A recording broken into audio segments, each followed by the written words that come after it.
What is up YouTube, and welcome to this Crisis on Earth X video. So if you're new to the channel, a like and a subscribe is super appreciated. Please do hit that bell button to get notifications and leave a like on your way out. So Crisis on Earth X has started and it is looking set to be amazing. Obviously, we've had the first two episodes which were absolutely just awesome. I mean, I loved every single minute of these. I mean, the start, the Arrow episode as well specifically was something else, especially with the action. We've got part 2 tomorrow night with, as well, we've got the Flash and Legends is actually closing it off.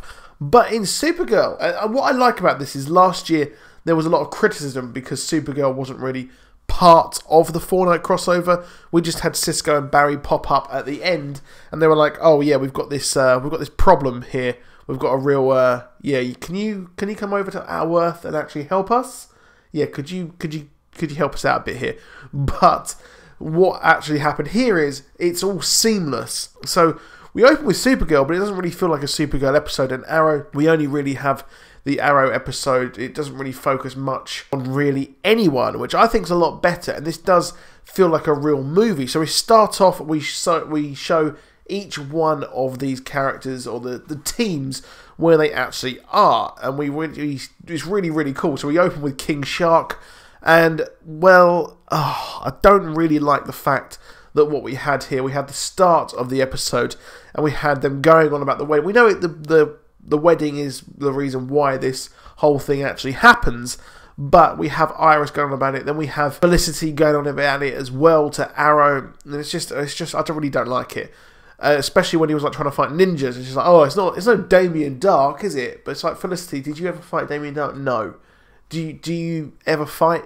No. You literally just stand behind a or sit behind a screen and that's it. You I don't know, but it was just cringe. But references to Mon-El as well, and well, Alex absolutely shot down Mon-El at the DEO, which was really funny. When she was like, yeah, she's Supergirl, whatever. But we have a Dominator as well, and she mentions, or Supergirl actually mentions, that they're so last year, which they are, because, well, last year's whole thing was Dominators, which I thought was really funny.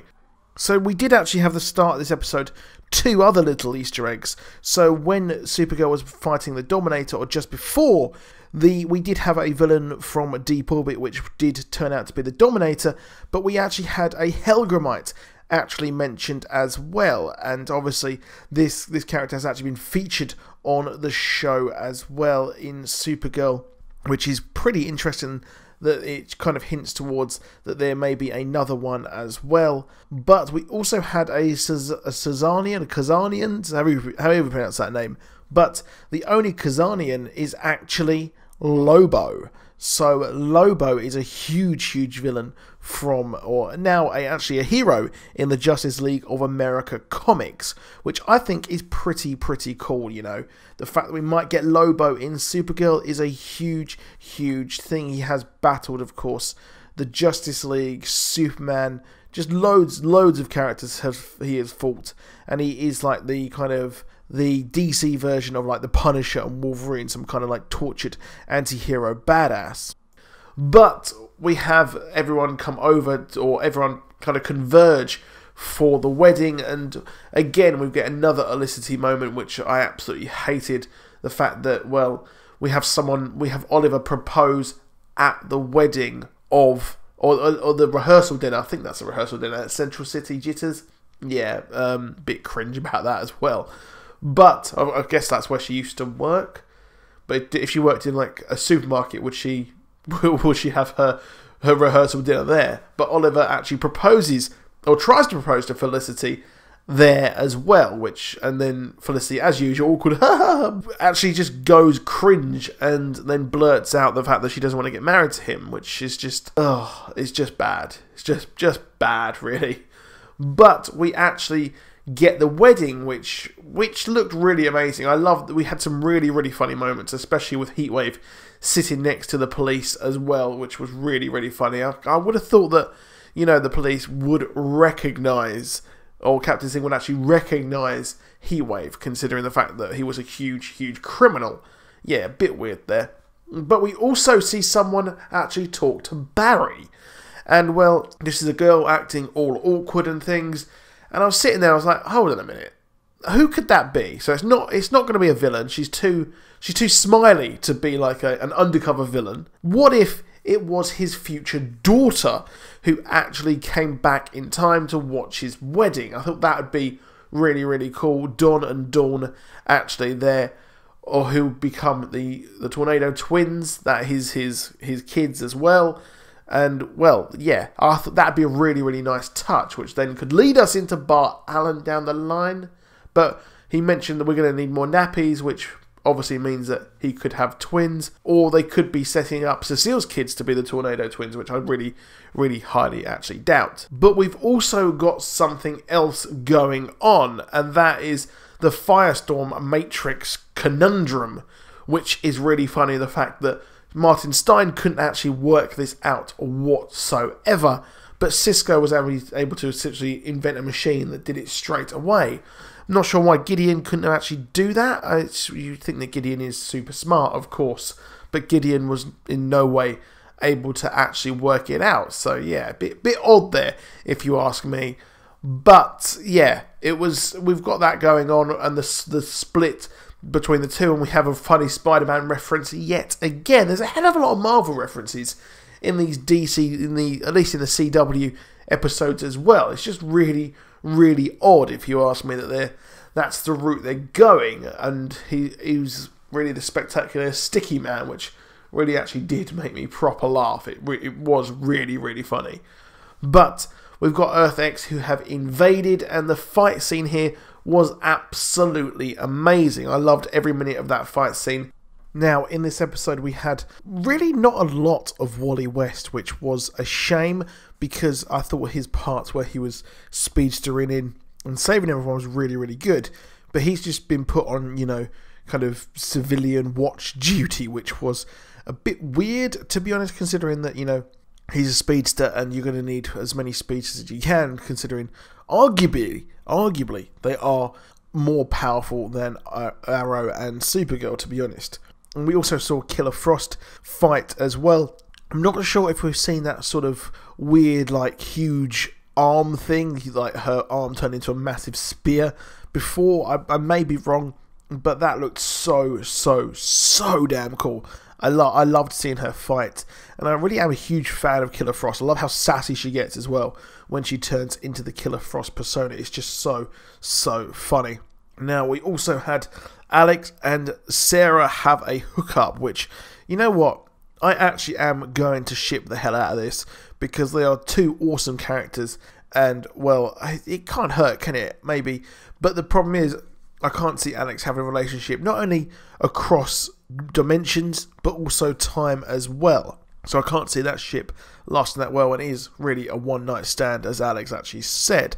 And I thought it was actually really, really good for her character, to be honest. Now, for me, I'm like, well, why is Ray Palmer not at this wedding? I thought Ray Palmer would be there, but we really just get Alex, Kara, and she's singing. Well, Kara's singing at this wedding as well, which was really, really cool.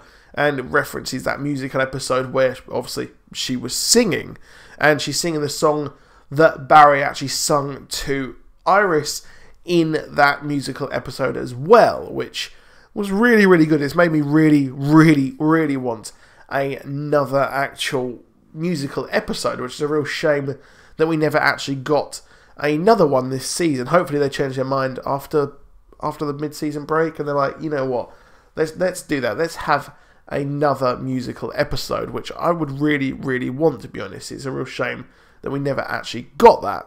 But like I was saying about the fight, it was just amazing. We saw the breach with Arrow, the breach where Cisco flew him through and he took on Prometheus, which was really cool. And Prometheus, which I have to say, it's a bit weird that the Prometheus of Earth, our Earth, was so powerful, and then they just have, the Prometheus taken down by Sarah Lance and Alex Danvers, which, while those two are really powerful, not even Arrow or anyone could take down Prometheus until he decided to actually kill himself, which was really, really weird that they went down that route.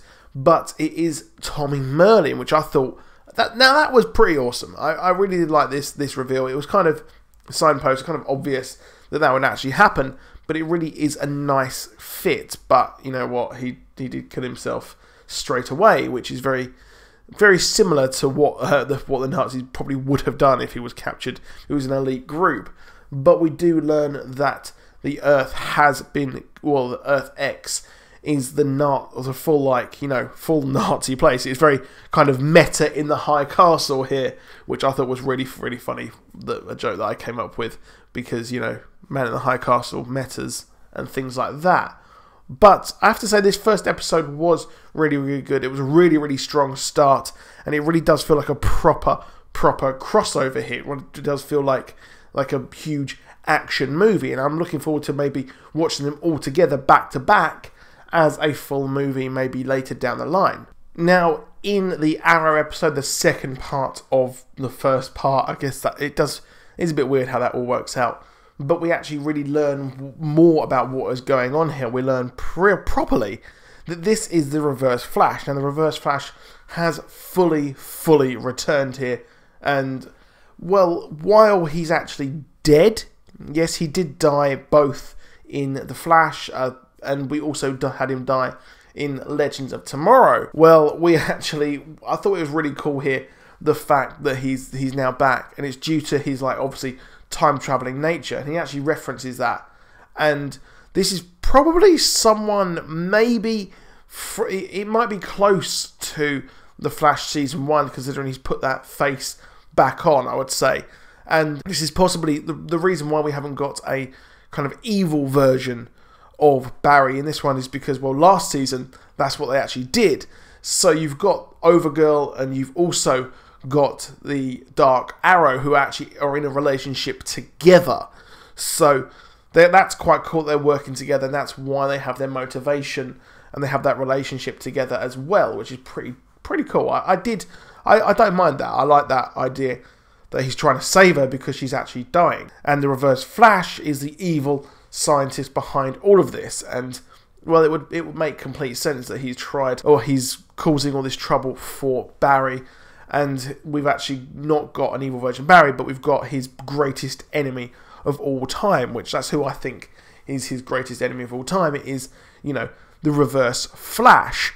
But we see the group, they work out that this prism is really just, you know, they think it can be used for a neutron bomb, but it's essentially just used to turn it into a red sun converter to depower Supergirl.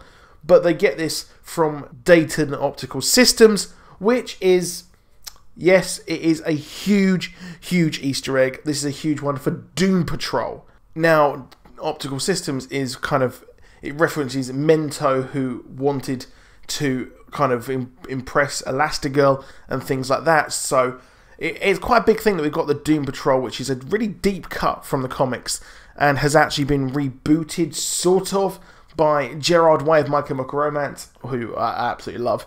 And I would highly recommend going to check out that version, perhaps, if you want to kind of read the most up-to-date version, or you can go back and read the old Doom Patrol of the past. But yeah, it's a really big reference there, where usually we have like Palmer Tech and something like that or Palmer Tech, or usually Cord Industries are the ones that are actually mentioned in Arrow.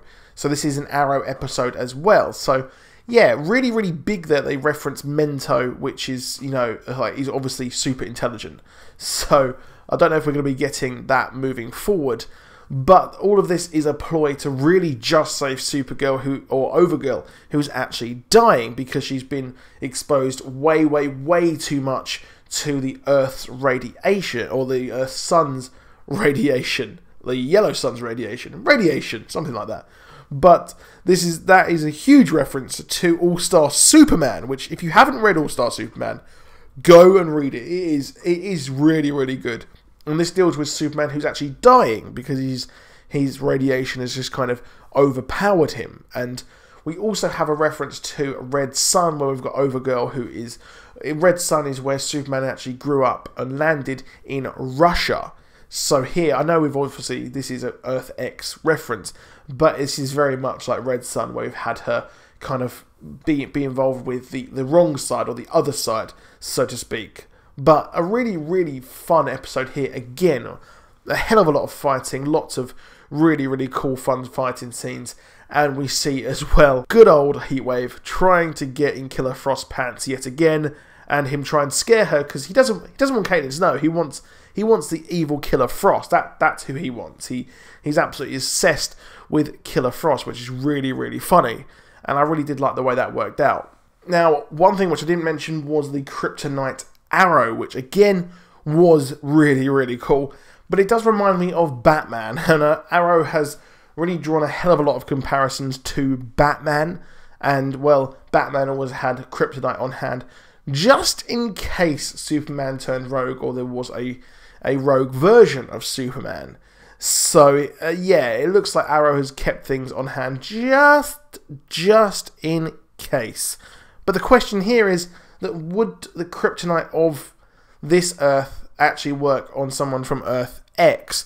Because I believe there was things in the comics where they wouldn't actually work on each other. But I guess they've kind of answered that question where Kryptonite works in whatever multiverse you're actually from. Which, yeah, that would kind of make sense, because they would kind of have the same properties as well. But yeah, it's really weird that that's how that has worked out.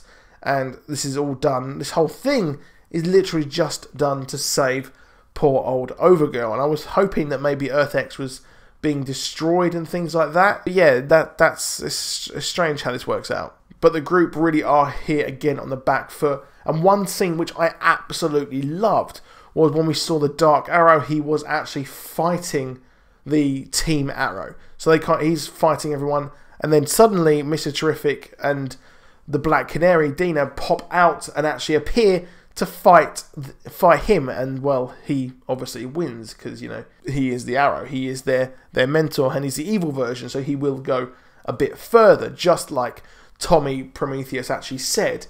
And I like the fact that their relationship still stands as well on that Earth. And, well, I would have liked to see him maybe be redeemed somewhat, but he is on another TV show, yeah, so that is the real problem. And the team actually end up on a concentration camp at the end. They're taken to Earth X so Kara can actually have her heart taken out, but I guess Mon-El's already taken that, so you want to go to Earth 38 to go and get that. So yeah, sorry for that really cheesy joke, but that's the way this has worked out. And we actually, in the behind the scenes images, the promotional images, we've actually seen We've had the Ray featured, that he is in here, and he had the upside down pink triangle, which means that he was a homosexual as well. And that's what they did back in the day in the concentration camps. You were marked with the reason why you were actually in the concentration camp. So it's not looking good for the team whatsoever. But we've still got 2 episodes left. So I'm looking forward to seeing where this actually goes next. It's going to be a hell of a lot of fun, to be honest. And I expect the group to break out, obviously, and we have a huge adventure over on Earth X. We've still got Citizen Cold to come. Like I said, we've got the Ray to come as well. So it's going to be cool. I expect Citizen Cold maybe lead the Resistance to come in and actually rescue these people, because we know there is a resistance on Earth X, because Jimmy Olsen, the Guardian, was actually killed by Arrow at the start, and we haven't really seen Diggle at all. So it's really, like, the Guardian, I was just like, oh man, he's been killed straight away. I bet he was happy with, he's got that paycheck, but he's only really in, like, you know, 5 minutes at the start of the crossover, which was, I guess, a real shame for the actor. Now, we also had the Earth X Metallo as well. So Metallo has come back. Obviously, he was involved in Supergirl last season. He was with Cadmus and things like that. But this is more like a comic book version of Metallo as well. So he is really, really super strong here. And we're also going to be getting the Red Tornado as well, possibly in the next 2 episodes, because he was on the poster as well. So pretty insane to us that Metallo was there. And it's nice to see him actually strong, as opposed to, you know, being taken down. But that is it for this video.